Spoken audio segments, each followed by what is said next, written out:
1944.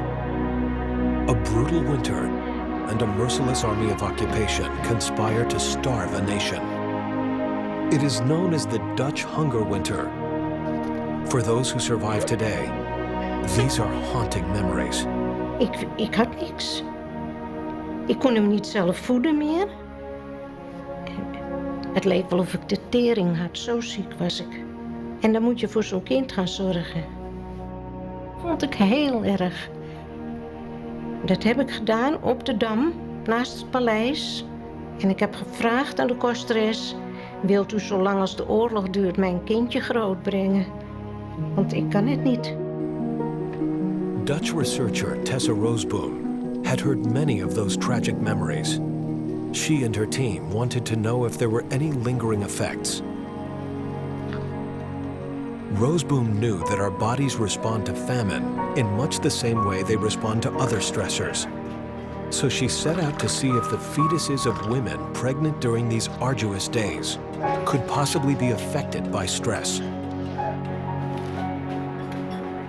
Because of meticulous record-keeping by the Dutch, Roseboom was able to identify over 2,400 people who could have been impacted. She and her team analyzed the data from those born during and after the famine and came to a surprising conclusion. I think that you could say that these babies were exposed to stress in fetal life, and they're still suffering the consequences of that now, 60 years later. Many of the Dutch Hunger Winter children live today, all in their 60s. Many still bear the scars of war.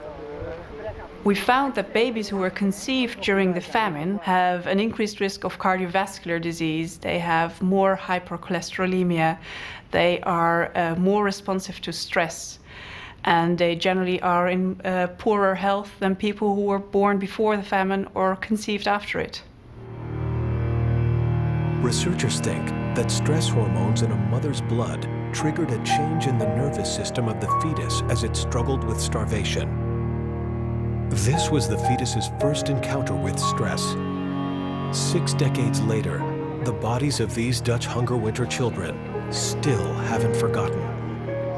What we now know is it's not just your fat cell storage that winds up being vulnerable to events like this. It's your brain chemistry. It's your capacity to learn as an adult. It's your capacity to respond to stress adaptively rather than maladaptively. How readily you fall into depression, how vulnerable you are to psychiatric disorders. Yet another realm in which early experience and early stress can leave a very bad footprint. If I had had the option, I would not have opted to be bipolar. But now that I am bipolar, I'll have to live with it. Dus dan heb je dat gevoel van als je wat soepeler leeft, dat je dat niet hebt. Ik kan het niet echt zeggen. Ik ben wel gauw boos.